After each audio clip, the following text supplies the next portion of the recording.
जहां पर झारखंड बंगाल में वोटिंग से पहले ईडी की छापेमारी हो रही है। जी हां, 17 जगहों पर यहां पर सर्चिंग जारी है। बांग्लादेशी घुसपैठ और मनी लॉन्ड्रिंग से ये मामला जुड़ा हुआ है। वहीं प्रवर्तन निदेशालय ने झारखंड और पश्चिम बंगाल में 17 जगहों पर छापेमारी जारी की है। यहीं पर मामला बांग्लादेश घुसपैठ, देह व्यापार और मनी लॉन्ड्रिंग से जुड़ा हुआ बताया जा रहा है। और जानकारी के मुताबिक ईडी की टीम कई लोगों और संगठनों की सीमा पार घुसपैठ से जुड़ी वित्तीय गड़बड़ियों की जांच यहां पर कर रही है। तो आपको बड़ी खबर बता रहे हैं। वहीं झारखंड विधानसभा चुनाव में कल यानी बुधवार को पहले चरण में 43 सीटों पर वोटिंग होनी है। तो वहीं पश्चिम बंगाल की 6 विधानसभा सीटों पर उपचुनाव होने हैं। तो आपको बड़ी खबर बता रहे हैं, जहां पर बांग्लादेशी प्रवर्तन निदेशालय ने अवैध बांग्लादेशी घुसपैठ मामले में झारखंड और पश्चिम बंगाल में कई जगहों पर छापेमारी की है। जानकारी के मुताबिक झारखंड और पश्चिम बंगाल में 17 जगहों पर ईडी की ये टीम छापेमारी कर रही है। मामला झारखंड में बांग्लादेशी घुसपैठ से जुड़ा हुआ है और आधिकारिक सूत्रों ने यह भी बताया है कि यहां पर प्रवर्तन निर्देशालय ने बांग्लादेशी नागरिकों की कथित अवैध घुसपैठ से जुड़े मनी लॉन्ड्रिंग की जांच के सिलसिले में मंगलवार को पश्चिम बंगाल के अलावा चुनावी राज्य झारखंड में कई स्थानों पर छापेमारी की है। वहीं जांच एजेंसी के झारखंड कार्यालय द्वारा दोनों पड़ोसी राज्यों में कुल 17 स्थानों पर छापेमारी की जा रही है। और इसके साथ ही बांग्लादेशी घुसपैठ मामले में ईडी की टीम रांची, पाकुड़ और पश्चिम बंगाल के 24 परगना और कोलकाता रेड पर यहां पर पहुंची हुई है।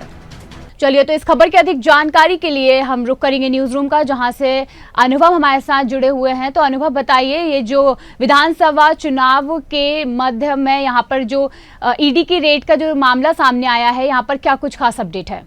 हाँ शिवा, तो अभी ईडी झारखंड और वेस्ट बंगाल के कुछ इलाकों में अपनी कार्रवाई कर रही है। तो वहीं पर कुछ सवाल ये भी उठ रहे हैं कि ये कार्रवाई वोटिंग के एक दिन पहले ही क्यों की जा रही है। जहां अगर कार्रवाई की अगर सवाल किया जाए तो वो मनी लॉन्ड्रिंग के जो तार जुड़े हुए हैं झारखंड में और वेस्ट बंगाल पर, उससे रिलेटेड ये कार्रवाई की जा रही है। जहाँ पर रांची के कुछ स्थान पर और अन्य शहरों में कार्रवाई चल रही है। जहाँ पे मेन जो मुद्दा है अभी झारखंड का वो ये है कि जो बांग्लादेशी जो घुसपैठ झारखंड में दिन प्रतिदिन बढ़ती जा रही है, जो इलीगल एक्टिविटीज़ वहाँ पे गो थ्रू हो रही हैं, तो उसके ध्यान में रखते हुए कार्रवाई की जा रही है कि किसी प्रकार की चुनाव में किसी भी तरह की illegal activities, illegal money interference ना हो और सारा चुनाव की जो प्रोसेस है वो प्रॉपरली अच्छे तरीके से हो पाए। जी बिल्कुल, जिस तरीके से यहाँ पर चुनाव से पहले ये मामला गरमा रहा है, घुसपैठ का मामला है और कहीं ना कहीं ईडी ने इस तरीके से रेड मारी है और चुनाव से एक दिन पहले ही ये मामला सामने आया, तो इस पर चुनाव पर क्या कुछ खासा असर पड़ सकता है?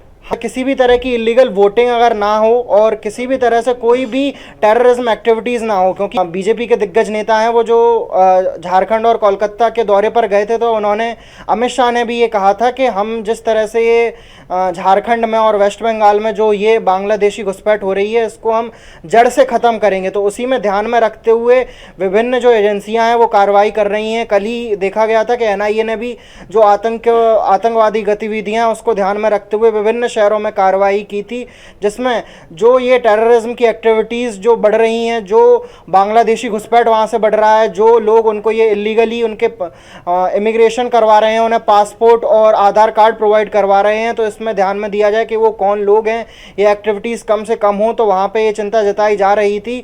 कुछ अन्य नेताओं ने भी इस पर सवाल उठाए थे कि ये कम क्यों नहीं हो रहा है। तो उससे ही रिलेटेड ये कार्रवाई है, जिससे कि चुनाव में किसी भी तरह की कोई गलत एक्टिविटी, किसी भी तरह से इलीगल वोटिंग, किसी भी तरह से मनी लॉन्ड्रिंग का कोई किस्सा सामने ना आए, तो इसमें ध्यान रख के ये कार्रवाई हो रही है। बिल्कुल अनुभव, जाहिर सी बात है, यहाँ पर घुसपैठ का मामला है और झारखंड और बंगाल में घुसपैठी जैसे मामले काफी ज्यादा सामने आते हैं। और देखा जाए, पहले भी ईडी की रेड कई बार पड़ी है और जहां पर विपक्ष का जो रिएक्शन होता है वो भी देखने को मिलता है। तो जाहिर सी बात है, यहाँ पर भी वो जरूर नजर आएगा। धन्यवाद अनुभव। तो आपको बता दें, झारखंड बंगाल में वोटिंग से पहले ही यहाँ पर ईडी की छापेमारी हो रही है और कहीं ना कहीं 17 जगहों पर ये सर्च ऑपरेशन जारी कर दिया गया है। और बांग्लादेशी घुसपैठी और मनी लॉन्ड्रिंग से एक ये बड़ा मामला जो सामने आया है। तो आपको बता दें, यहाँ पर वोटिंग से एक दिन पहले ही ईडी की छापेमारी का ये मामला सामने आना काफी बड़ा मुद्दा यहाँ पर बन सकता है।